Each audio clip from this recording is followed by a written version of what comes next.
Ya, assalamualaikum warahmatullahi wabarakatuh. Perkenalkan, nama saya Ervan Kodri dengan NPM 2017-051001.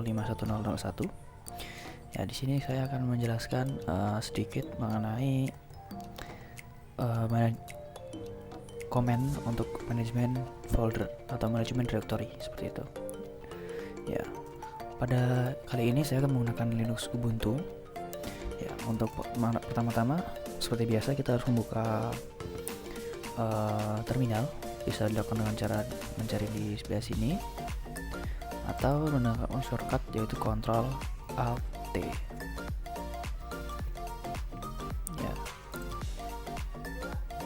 Baik, untuk di sini saya akan menjelaskan 15 komen. Ya, untuk yang pertama yaitu adalah PWD. PWD ini singkatan dari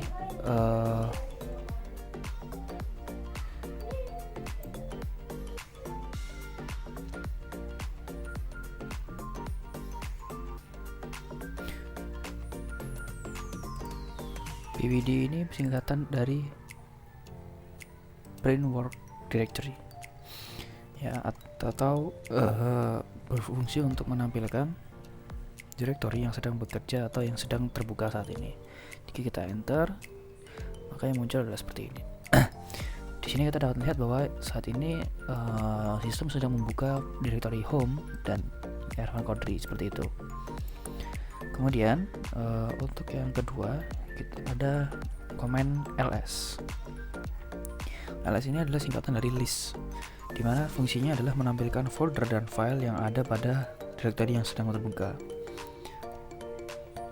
Ya, jadi di sini dengan fungsi ls ini kita dapat melihat directory atau file atau folder apa saja yang ada di directory ini atau directory yang sebelum kita buka. Nah, itu. Jadi kita dapat tahu di sini ada desktop, dokumen, downloads, musik, picture dan lain sebagainya. Kemudian yang ketiga ada komen ls-a. ls seperti tadi yang saya bilang adalah list, sedangkan -a itu singkatan dari all. Ya, seperti namanya all, yaitu semua. Jadi di sini komen ini akan membuat sistem menampilkan seluruh file ataupun folder termasuk yang tersembunyi atau yang hidden di directory yang sedang bekerja saat ini. Jika kita enter, lihat di sini ada beberapa file yang namanya tidak ada di yang bagian sini seperti itu. Seperti yang .bash history, .bash logout, .ssh ini tidak ada di bagian sini. Artinya itu adalah file-file yang terhidden atau yang tersembunyi. Kemudian yang berikutnya adalah ls-l. L di sini untuk long. Jadi di sini menampilkan file ataupun folder dalam bentuk list panjang. Di sini dia menampilkan secara detail, yaitu apa nama direktorinya, kemudian siapa pemilik dari directory ini, kemudian permissionnya boleh digunakan oleh siapa saja, kemudian kapan terakhir kali dimodify dan lain sebagainya seperti itu. Ya, kemudian kita gunakan fungsi clear terlebih dahulu agar membersihkan terminal. Kemudian di sini ada lagi yang namanya ls-s. S di sini adalah untuk size atau ya seperti namanya size, ukuran. Jadi dengan ls-s kita dapat mengetahui berapa bit memori yang digunakan atau bukan memori, storage yang digunakan untuk dari file tersebut. Ya, jadi seperti kita lihat di sini desktop menggunakan 4 memori, di sini dokumen dan lain sebagainya. Kemudian ada lagi ls-la. Ya, ls-la ini adalah gabungan dari ls-l dan juga ls-a. Jadi terminal akan menampilkan seluruh file yang ada di directory yang sedang aktif, termasuk yang terhidden dalam bentuk long. Ya, jadi secara detail seperti itu. Kemudian kita bersihkan lagi.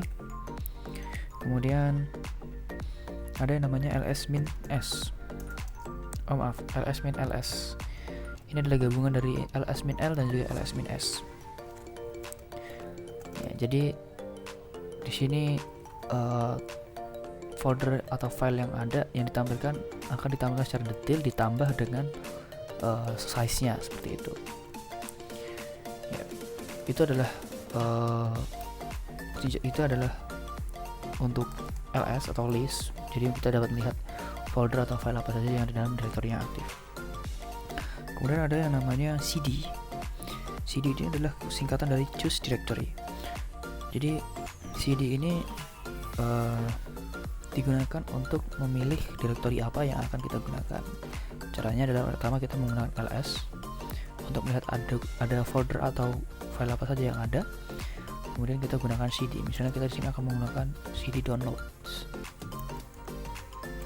Ya, di sini akan terlihat bahwa direktorinya sudah berpindah dari yang awalnya di bagian pwd.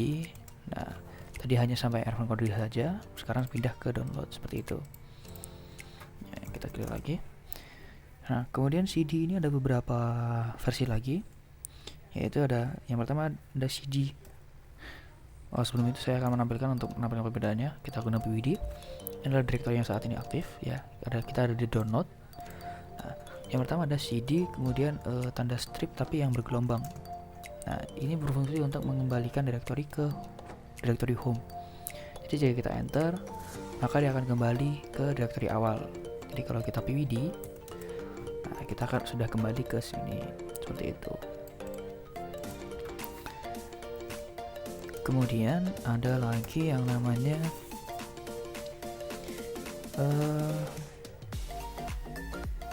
cd kemudian garis miring. cd kemudian garis miring. Ini berfungsi untuk mengganti direktori saat ini ke direktori root seperti itu. Nah, cuman di sini kita belum ada direktori root ya, jadinya tidak bisa dicontohkan. Kemudian ada lagi yang namanya cd. Gini kan. cd kemudian titik-titik itu untuk kembali satu folder. Mungkin kita gunakan ini dulu. cd dokumen. Nah, di sini kita sudah berada di folder dokumen. Untuk cd titik-titik itu akan berfungsi untuk mengembalikan direktori satu file sebelumnya. Jadi misalnya kita sudah di dokumen, maka setelah di enter maka dia akan kembali ke r1 seperti itu. Maaf, kurang spasi. cd titik-titik. Nah, sekarang kita berada di file awal lagi seperti itu. Kita kembali ke dokumen.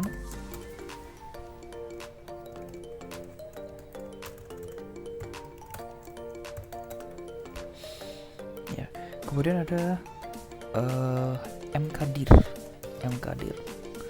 mkdir ini singkatan dari make directory. Ya, sesuai namanya make directory. Artinya kita dapat membuat sebuah folder menggunakan command ini.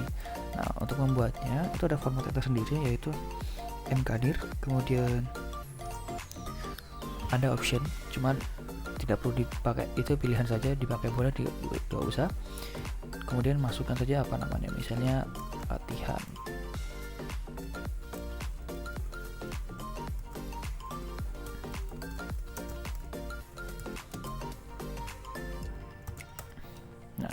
Seperti itu. Jadi tadinya di file dokumen ini tidak ada file apapun. Kemudian setelah kita menggunakan mkdir latihan, maka kita sudah di bagian dokumen ini ada file latihan seperti itu. Ya, ada satu lagi file yang namanya ada satu lagi komen yang namanya cp. cp ini singkatan dari copy. Ya, sesuai namanya, jadi berfungsi untuk menyalin atau mengcopy file. Nah, di sini kita akan coba mengcopy satu file ke dalam folder dokumen ini. Kita lihat di folder dokumennya tidak ada file lain selain latihan. Kita akan masuk ke folder latihan. Nah, di sini saya sudah menyiapkan satu buah file untuk kita coba copy. Caranya adalah kita menggunakan cp, kemudian nama file yang akan kita copy, kemudian kita berikan tujuan kemana kita akan mengcopy filenya dengan cara garis miring dulu, kemudian home, kemudian nama user, di komputer saya. Kemudian saya akan taruh di folder dokumen. Kita enter. Nah, kalau begini berarti untuk membuktikan kita akan kembali satu folder. Nah, kita ls. Ya, bisa dilihat tadinya di bagian sini, bagian awal hanya ada folder latihan. Kemudian di bagian setelah kita melakukan copy, ada tambahan file coba odt. Nah, ini membuktikan kalau copy kita berhasil seperti itu. Ya, kemudian ada lagi komen yang namanya mv atau move. Nah, kita akan ls dulu. Move sesuai namanya berfungsi untuk memindahkan satu file dari satu direktori ke direktori lain. Nah, kita akan coba. Kita di sini kita akan mencoba memindahkan coba.odt ini. Caranya sama seperti yang tadi, ketik mv, kemudian nama file yang akan kita pindahkan, kemudian kemana kita akan memindahkannya.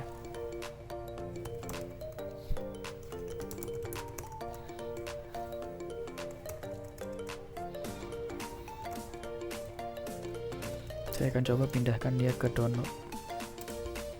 Ya, kita akan coba ke file download.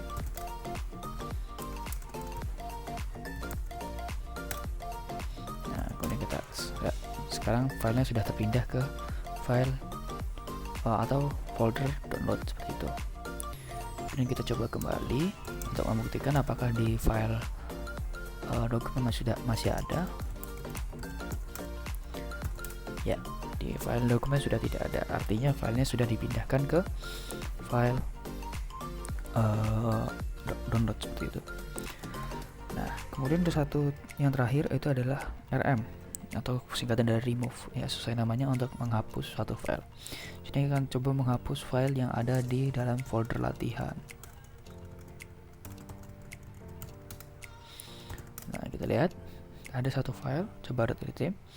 Kita akan menghapusnya dengan cara rm kemudian nama filenya coba.odt. Nah, kita lihat ya sudah tidak ada. Itu artinya file sudah terhapus. Ya, mungkin sekian dari video yang dapat sampaikan. Kalau lebih saya maaf, saya akhiri. Wassalamualaikum warahmatullahi wabarakatuh.